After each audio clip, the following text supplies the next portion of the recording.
اے ایمان والو، خود بھی دوزخ کی آگ سے بچو اور اپنے گھر والوں کو بھی بچاؤ. خود بھی بچو اور اپنے، ذرا زور سے بولو، اپنے گھر والوں کو بچاؤ. یہ اللہ فرما رہا ہے. اللہ ہم کو حکم دے رہا ہے دوزخ کی آگ سے بچو اور اپنے گھر والوں کو بھی بچاؤ. دوزخ کی آگ سے بچنا تو بہت دور کی بات ہے. میں بعض مسلمان کو دیکھ رہا ہوں دنیا کی آگ سے بھی نہیں بچ رہا ہے. دنیا کی ذلت اور رسوائی سے، دنیا کے تباہ کاریوں سے بھی نہیں بچ رہا ہے. آپ بولے مول صاحب یہ دنیا کی آگ کون سی ہے؟ پہلے وہ دنیا کی آگ منہ میں سگریٹ کی شکل میں تھی نہیں، اور اب گٹکے کی شکل میں، اور پھر اس کے بعد وہ شکلیں اور اختیار کرتے کرتے شراب کی شکل میں بھی ہے، ڈرگز کی شکل میں بھی ہے، افیم کی شکل میں بھی ہے، زردے کی شکل میں بھی ہے، گانجے کی شکل میں بھی ہے. یہ جتنے ایٹموں کے میں نام لے رہا ہوں ان کے بارے میں ڈاکٹرز کا اور سائنس کا کہنا یہ ہے کہ اگر کسی کی عمر 60 سال لکھی ہوئی ہے، یہ استعمال کرنے والا 45 میں چلے جاتا. کہتے میرے پیارے بزرگوں اور دوستو، مجھے بڑا تعجب ہوتا ہے ان لوگوں پر جو یہ گٹکے کھاتے ہیں. کیا مزہ ہے میرے بھائی اس کے اندر؟ چائے پی رہے بولے تو ذرا سمجھ میں تو بھی آ رہا، شکر ہے اس کے اندر، پتی ہے، دودھ ہے، ملا ہے، پی رہی، کچھ تو بھی جا رہا پیٹ میں، سمجھ میں آنے والا. کھانا کھا رہے ہیں بولے تو سمجھ میں آ رہا، انڈا تلے بولے تو سمجھ میں آ رہا. یہ گٹکے میں کیا ہے جی؟ میں کچھ سمجھاؤ جی بھائی، اس میں کیا رکھا ہوا ہے؟ 70% نوجوان اس لعنت میں پھنستے چلے جا رہے ہیں. اور یقین جانیے، اللہ گواہ ہے، میں نے 2 دن پہلے ایک عزیز ہے ہمارے، ان کو کال کیا. میں ان کو جیسے ہی وہ مجھے فون اٹھائے، میرا فون اٹھائے، ایک دم حیبت کے عالم میں بات کر رہے ہیں، حیبت کے عالم میں پریشان. بولے کیا بات ہے بھائی، اتنے کیوں پریشان ہے؟ تو بولے مولانا بڑا پریشان ہوں. بولے کیا ہوا؟ تو بولے میرے داماد صاحب کو جو ہے کینسر ہو گیا ہے. ارے مولا، اتنا جوان بچہ، 2 چھوٹے چھوٹے بچوں کا باپ، اس کو کینسر کیسے ہوا؟ کون سا مرض مبتلا ہے؟ کون سے مرض میں مبتلا ہے؟ تو جواب میرا، مولانا کوئی اور مرض نہیں ہے. مطلب میں نے سمجھا جگر کا کینسر ہوگا یا خون کا کینسر ہوگا یا ہڈی کا کینسر ہوگا. بولے نہیں مولانا، وہ اکثر گٹکا کھایا کرتا تھا یا منہ میں رکھتا تھا. وہ گٹکا منہ میں رکھتے رکھتے رکھتے منہ میں کیڑے پیدا ہوئے، اور وہ جو ہے لوگ اس کو انفیکشن کہہ کر دوا دینے لگے. وہ پھیلتا ہوا ریڑھ کی ہڈی میں اتر گیا. میں پوچھا کوئی علاج؟ تو ڈاکٹرز نے کہا ہے کہ اس کو گھر لے جاؤ. ہم نے کہا کہ ہم جتنا پیسہ چاہے لگانے کو تیار، اس کو بچاؤ. تو جواب ملا 1 کروڑ روپیہ بھی اگر تم لگاؤ گے تو تم اس کو نہیں بچا سکتے، کیونکہ یہ کینسر کی انتہا کو پہنچ چکا ہے. کیا عمر ہے میرے بھائی؟ 30-32 سال کا نوجوان ہے، موت کی گھاٹ اتر رہا ہے صرف یہ گندے اعمال کی وجہ سے. اور اللہ یہی کہہ رہا ہے، اے لوگو اپنے آپ کو بھی دوزخ سے بچاؤ، گھر والوں کو بھی دوزخ کی آگ سے بچاؤ. اب اگر میرے پیارے بزرگوں اور دوستو آپ ایک برا نہ مانیں تو بات کہوں، جتنے باپ گٹکا کھاتے ہیں انہوں یہ بھی امید رکھ لے کہ ان کی اولاد بھی کھانے والی ہے.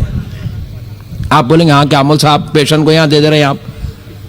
اجی یہ خدا کا بنایا ہوا قانون ہے. مولانا صاحب کا بیٹا مولانا بنتا کہتے، اللہ والوں کا بیٹا اللہ والا ہوتا، نیک لوگوں کا بیٹا نیک ہوتا، سائنٹسٹ کا بیٹا سائنٹسٹ ہوتا، پائلٹ کا بیٹا پائلٹ ہوتا، ڈاکٹر کا بیٹا تقریباً 70-80% ایسے ہوتے ڈاکٹر کا بیٹا ڈاکٹر ہوتا ہے.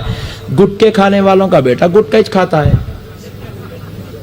اب آپ بولیں گے میں گٹکے کھایا تو کھاؤ، مگر تو اللہ والا بننا، تو حافظ قرآن ہوتا. کیا بابا غلط فہمی میں ہے آپ. کب تک اندھیر بن کے رہیں گے؟ آنکھوں سے پردہ ہٹاؤ بابا. تم کھا رہے اور پھر تم کھائے تو کھائے، چھپ کے بھی نہیں کھائے، میرے سے منگا کے کھائے. سو ہے پوری پریکٹس بچپنے سے کرا رہے ہیں. اب بولتے ہیں گٹکا نہیں خریدنا. کیسا ہوتا بابا جان؟ ایسا نہ کو بولو، اپن دونوں ایک ساتھ جائیں گے خبر میں. میرے بھائیوں یہ گندی عادت چھوڑو. یہ مسلمان کی شان ہے. ہم لوگ یہ کاما کرنے پیدا نہیں ہوئے جی. گٹکے کھانے، سگریٹا پینے، زردے کھانے، گنجے پھونکنے، وہ جا کے سنوکرز کھیلنے، وہ ریزنگ لگانے، وہ ڈومنا کھیلنے، وہ بیٹ لگانے، یہ گندے کاما کرنے پیدا ہوئے مسلمان.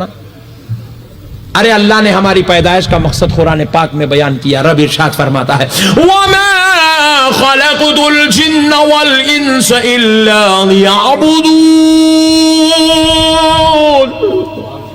ہم نے انسان اور جنات کو اپنی عبادت کے لیے پیدا کیا ہے.